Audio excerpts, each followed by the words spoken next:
त्रिभुवन विमानस्थलमा भेट गर्न रोक, सल्लाघारीमा बस पार्क बनाउने प्रस्ताव, कम्प्युटर प्रणालीमा नयाँ बस पार्कको टिकट काउन्टर, सामुदायिकका शिक्षकलाई खोप कहिले, अमेरिकाले काबुलबाट 300 नेपाली फर्काउने, रेल सञ्चालन मिति ढाँचेको ढाँचे।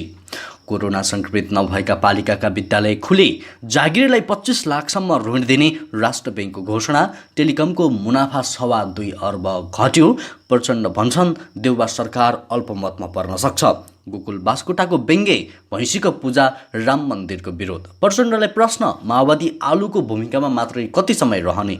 अमेरिकाले काबुलबाट 300 नेपाली फर्काउने, कोरोना संक्रमित नभएका पालिकाका विद्यालय अब खुले, बिक्री नहुँदा हाते कागज उद्योग बन्द, देशका अधिकांश स्थानमा बदली, 3 दिनसम्म भारी वर्षाको सम्भावना लगायतका आज दिनभरका केही महत्त्वपूर्ण र चर्चामा रहेका समाचारको साथमा म सन्तोष कठायत उपस्थित भइसकेको छु। पुरा समाचार अत्यन्तै धेरै महत्त्वपूर्ण भएकाले अन्तिमसम्म हेरी लाइक, कमेन्ट अनि सेयर गर्न नबिर्सिनुहोला। समाचारको सुरुमा रेलको प्रसङ्ग। भारतबाट रेल सेट किनेर ल्याएको 10 महिना बित्न लाग्दा पनि सरकारको टुङ्गो लाग्न सकेको छैन। पूर्व तयारी बिना रेल सेट किनेर ल्याएका कारण सञ्चालन मिति तय हुन नसकेको बताइएको छ। भौतिक पूर्वाधार तथा यातायात मन्त्रालय र नेपाल रेलवे कम्पनीले पटक पटक सञ्चालन मिति तय गरेका छन्, तर उनीहरूले जति जति मिति तोके ती मिति त्यत्तिकै गुज्रिए, रेल थन्किए भए। राज्य सञ्चालन सम्बन्धी कानुन, कर्मचारी अभाव र सञ्चालन सम्बन्धी कानुन, कर्मचारी अभाव, भारत सरकारले बनाइदिएका भौतिक संरचना हस्तान्तरण नहुँदै गत असोज 2 मा तामझामसा 2 रेल सेट नेपाल ल्याइएको थियो। अहिले दुवै सेटलाई जनकपुरकै इनरवामा स्टेसनमा सशस्त्र प्रहरीको सुरक्षामा पालले छोपेर राखिएको छ। तत्कालीन भौतिक मन्त्री वसन्त कुमार नेवाङले जेठ अन्तिमसम्ममा अवस्था सहज हुनासाथ रेल चलाउन निर्देशन दिएका थिए। उनले भनेको समयमा रेल चल्न सकेन। त्यसपछि साउन दोस्रो साताबाट रेल चलाउने कुरा उठेको थियो, त्यो पनि त्यत्तिकै गुज्रियो। कर्मचारीले तालिम सक्ने बित्तिकै रेल सञ्चालनमा समस्या नहुने मन्त्रालयले बताएको थियो। रेल ल्याउनेदेखि सञ्चालनको तयारी गर्दासम्म 2 मन्त्री, 3 सचिव र 3 महानिर्देशक फेरिसके, तर कुनै पनि मन्त्री, सचिव र महानिर्देशकले रेल चलाउन सकेका छैनन्। त्यसैगरी अब अर्को समाचार। कोरोना संक्रमण चिन्ताजनक ढङ्गले बढेको भन्दै त्रिभुवन अन्तर्राष्ट्रिय विमानस्थलले यात्रुबाहेकका आफन्तहरूलाई आउजाउमा रोक लगाएको छ। विमानस्थलले शुक्रबार सरकारवाला सबै पक्षलाई अनुरोध गर्दै विमानस्थलमा भिडभाड नगर्न भनेको हो। भिडभाड कम गर्नका लागि विमानस्थल हाताभित्र विदाई कार्यक्रमलाई निरुत्साहित गर्न अत्यावश्यक अवस्थामा बाइक प्रवेश नगर्नुहोला, विमानस्थल कार्यालयले भनेको छ। स्वास्थ्य मन्त्रालयले जारी गरेको स्वास्थ्य सुरक्षा मापदण्ड र विमानस्थलको कोभिड-19 सङ्कट निर्देशिका अनुसार यात्रु विदाईको भिड नियन्त्रण गर्न कडाई गर्नु परेको जनाइएको छ। यसअघि आफन्तजनलाई विदाई वा स्वागत गर्न हुने भिडलाई लकडाउन खुकुलो भएसँगै खुला गरिएको थियो।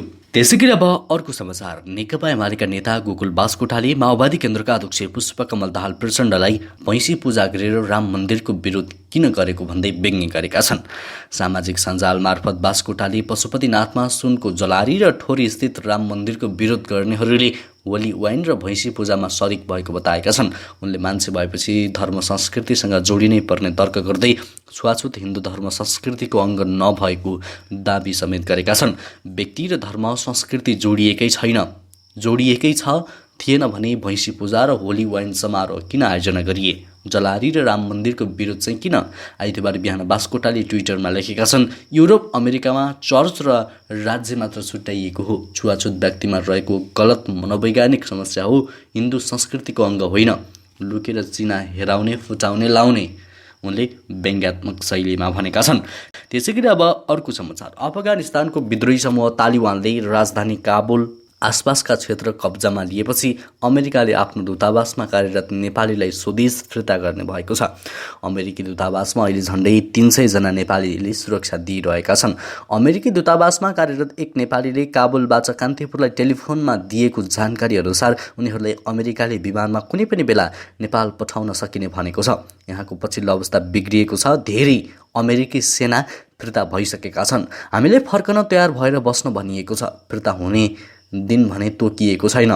दूतावासमा कार्यरत एक नेपाली सुरक्षा गार्डले भने यसअघि नै अमेरिकी सेनाका लागि काम गर्ने फलोअर कम्पनीले आफूसँग भएका सिभिलियन कामदारहरूलाई फर्काइसकेको छ, जसमा झन्डै 150 जना नेपाली थिए। त्यसै गरी अब अर्को समाचार, सरकारले आधिकारिक परिचय पत्र नहुँदा कोरोना विरुद्धको खोप लगाउन समस्या भएको सामुदायिक विद्यालयका शिक्षकले गुनासो गरेका छन्। देशभरका 1,06,000 स्थायी शिक्षकले परिचय पत्र पाउनुपर्ने लगायतका माग गरेका हुन्। सरकारले शिक्षकलाई राष्ट्र सेवा कर्मचारी हुन् भनेर अहिलेसम्म मान्यता दिएको छैन। शिक्षक महासङ्घका कार्यवाहक अध्यक्ष पूर्णप्रसाद दवाडीले भने, हामीसँग परिचय पत्र पनि छैन। निजामती कर्मचारी र शिक्षकबीच सेवा सुविधामा ठूलो विभेद छ। सरकारले आर्थिक वर्ष 2078-79 को बजेटबाट विभेद गरेको भन्दै शिक्षकहरूले देशव्यापी आन्दोलन सुरु गरेका हुन्। उनीहरूले शिक्षकलाई निजामती कर्मचारी सोसरह सेवा सुविधा उपलब्ध गराउनुपर्ने लगायतका माग राखेका छन्। त्यसै गरी अब अर्को समाचार, हाते कागज मार्फत यात्रुलाई बस टिकट प्रदान गर्दै आएको नेपालको राष्ट्रिय बस पार्क नयाँ बस पार्कले कम्प्युटर प्रणालीको माध्यमबाट बस टिकट काट्न सुरु गरेको छ। काठमाडौँ महानगरपालिका र लोत्से बहुद्देश्य प्रणालीबीच सार्वजनिक निजी साझेदारी अन्तर्गत सम्झौता भई 2056देखि सञ्चालनमा आएको नयाँ बस पार्कभित्रका टिकट काउन्टरलाई अन्तर्राष्ट्रिय स्तरको टिकट काउन्टर बनाउने उद्देश्य अनुरूप कम्प्युटर जडान गरी बस टिकट काट्न सुरु गरिएको हो। नयाँ बस पार्कभित्रका टिकट काउन्टरलाई अन्तर्राष्ट्रिय स्तरको टिकट काउन्टर बनाउनका लागि वैशाख 1 गतेदेखि बन्द गरिएका टिकट काउन्टर कोरोनाको दोस्रो लहरको निषेधाज्ञापछि कम्प्युटर प्रणाली र प्रविधि प्रयोग गरी सञ्चालनमा ल्याइएको बताइएको छ। त्यसै गरी अब अर्को समाचार, भक्तपुर नगरपालिकाले रु 1 करोड खर्चेर पर्खाल लगाएर संरक्षण गरेको सल्लाघारी स्थित नेपाल ट्रस्टको 102 रोपनी जग्गामा उपत्यकाबाट पूर्व जाने सार्वजनिक सवारीको बस पार्क बनाउन प्रस्ताव गरेको छ। भक्तपुर नगरपालिकाले लामो समयदेखि विश्वविद्यालय तथा मेडिकल कलेज बनाउन सरकार समक्ष प्रस्ताव गर्दै आएको थियो। यो जग्गामा बस पार्क बनाउन काठमाडौँ महानगरपालिकामा सुझाव आएको थियो। काठमाडौँ महानगरपालिकाकी उपप्रमुख हरिप्रभा खड्की श्रेष्ठको संयोजकत्वमा गठित 5 सदस्यीय कार्यदलले महानगरपालिकाका प्रमुख विद्यासुन्दर साक्यलाई पेश गरेको लामो दूरीका सार्वजनिक सवारी साधन व्यवस्थापन सम्बन्धी अध्ययन प्रतिवेदन 2078मा सल्लाघारीको उक्त जग्गामा बस पार्क बनाउन सुझाव आएको महानगरपालिकाले जानकारी दिएको छ। त्यसै गरी अब अर्को समाचार, नेपाल राष्ट्र ब्याङ्कले शुक्रबार चालु आर्थिक वर्ष 2078-79 को मौद्रिक नीति सार्वजनिक गरेको छ। उक्त मौद्रिक नीतिमा जागिर गर्नेहरूलाई 25 लाख रुपियाँसम्म ऋण दिने राष्ट्र ब्याङ्कले घोषणा गरेको छ। जागिरीहरूको आधार दरमै ऋण दिने व्यवस्था गरेको मौद्रिक नीतिमा उल्लेख गरिएको छ।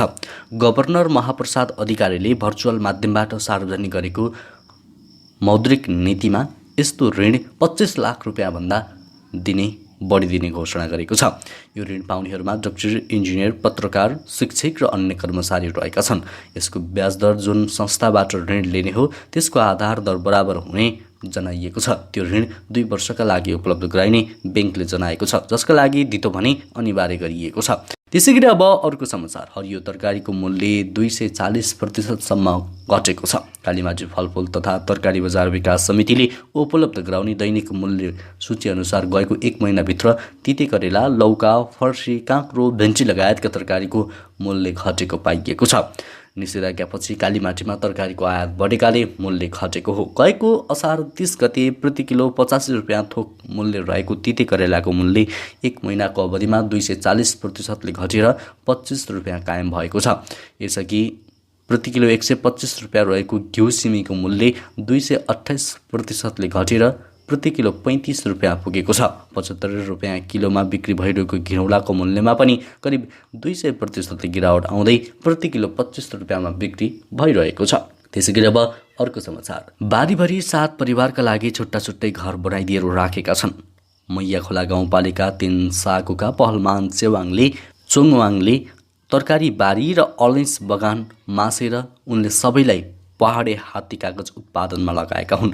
काम गर्ने मान्छे प्रशस्त पाइने भएपछि देश विदेशमा राम्रो माग हुने कागज लोकता सङ्कलन र निर्यातलाई जोड दिएका थिए।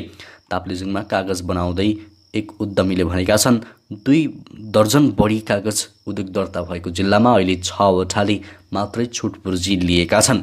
यति बेला बिक्री प्राय ठप्प हुँदा तिनै पहलमानको गोदाम 1 वर्ष यता कागजले भरिएको छ। अहिले 2 परिवार मात्रै काममा छन्, त्यो पनि निकै पूर्णकालीन छैनन्। अरू खेती कम भएकाले मात्रै कागज उत्पादन गर्न दिएको पहलमानले बताएका छन्। त्यसै गरी अब अर्को समाचार, मनसुनी वायु फेरि सक्रिय भएपछि अहिले देशका अधिकांश भूभागमा वर्षा भइरहेको छ। मौसम पूर्वानुमान महाशाखाका अनुसार हाल देशका अधिकांश भूभागमा सामान्यदेखि पूर्ण बदलेरै सुदूरपश्चिम प्रदेश बाहेकका स्थानमा हल्कादेखि मध्यम वर्षाको सम्भावना भइरहेको छ। आज दिउँसो प्रदेश नम्बर 1 बागमती प्रदेश, गण्डकी प्रदेश र लुम्बिनी प्रदेशका थोरै स्थानहरूमा भारी वर्षाको सम्भावना रहेको छ। अबको 3 दिनसम्म नै देशका विभिन्न स्थानमा भारी वर्षाको सम्भावना रहेकाले आवश्यक सतर्कता अपनाउन महाशाखाले आह्वान गरेको छ। त्यसैगरी अब अर्को समाचार। नेपाल टेलिकमले गत आर्थिक वर्षमा सेवातर्फको आयमा सुधार गरे पनि मुनाफा घटेको छ। गत आर्थिक वर्षमा टेलिकमको मुनाफा 2.25 अर्ब रुपियाँ घटेको टेलिकमले सार्वजनिक गरेको वित्तीय विवरणमा उल्लेख गरिएको छ। गत आर्थिक वर्ष 2077-78 टेलिकमले सेवा बापत 35 अर्ब 90 करोड 37 लाख आय गरेको थियो। गत वर्ष टेलिकमको आय 1 अर्ब 28 करोड 37 लाखले बढेको टेलिकमले जनाएको छ। गत वर्ष टेलिकमको मुनाफा 7 अर्ब 45 करोड 40 लाखमा सीमित भएको छ। त्यसअघिको आर्थिक वर्षमा टेलिकमले 9 अर्ब 74 करोड 89 लाख खुद मुनाफा गरेको थियो। कोभिडका कारण व्यवसायमा कमी आएपछि मुनाफा घटेको टेलिकमको भनाइरहेको छ। त्यसैगरी अब अर्को समाचार। भारतसँग सिमाना जोडिएका बैतडी जिल्लाका विद्यालय खुल्न थालेका छन्। कोरोनाका सक्रिय संक्रमित शून्य रहेको बेला स्थानीय तहहरूले विद्यालय सञ्चालन गरिरहेका छन्। जिल्लाको मेलौली नगरपालिकामा गत साउन 10 गतेदेखि विद्यालय खुलेका हुन् भने शिवनाथ गाउँपालिकाले भदौ 2 गतेदेखि बुधबारदेखि विद्यालय पुनः सञ्चालनमा ल्याएको छ। यद्यपि स्थानीय तहमा हाल कोरोनाका सक्रिय संक्रमित नरहेको स्वास्थ्य कार्यालयले जनाएको छ। कोरोना महामारीका कारण लामो समयदेखि विद्यालय बन्द हुँदा बालबालिकामा नकारात्मक प्रभाव परेकाले विद्यालय पुनः सञ्चालन गर्ने निर्णय भएको गाउँपालिकाका उपाध्यक्ष कुष्मा चन्दले बताएका छन्। त्यसैगरी अब आजको अन्तिम समाचार। सत्तारूढ गठबन्धनका नेता प्रचण्डले शेरबहादुर देउवाको सरकार कुनै पनि बेला अल्पमतमा पर्ने खतरा औल्याएका छन्। यो सरकार मात्र नेपालको अडानका कारणले टिकेको उनको विश्लेषण छ। माओवादी केन्द्रको बैठकमा प्रचण्डले गरेको ब्रिफिङमा प्रतिगमनको खतरा अहिले पनि जीवितै रहेको बताए। परिवर्तन उल्टाउन खोज्ने शक्तिले यो गठबन्धनलाई भत्काएर पुरानै सरकार ल्याउन खोजिरहेको प्रचण्डले बताएका छन्। माधव नेपाल दरो अडिदिएको हुनाले मात्रै बहुमत पुगेको छ प्रचण्डले बैठकमा भने। यो सरकार अल्पमतमा पर्न सक्ने खतराको घन्टी बजि नै राखेको छ। प्रतिगमनको खतरा टरिसक्यो। त्यसैले हामीले धेरै हौसिन जरुरी छैन। हवस् त दर्शकवृन्द, अहिलेलाई केही महत्त्वपूर्ण समाचारको सिलसिला यति नै। हरेक दिन ताजा र सत्य समाचारको लागि हाम्रो युट्युब च्यानललाई सब्स्क्राइब गर्नुहोला। हवस् त अहिलेलाई भने म लगायत हाम्रो सम्पूर्ण टिमलाई बिदा दिनुहोस्। नमस्कार।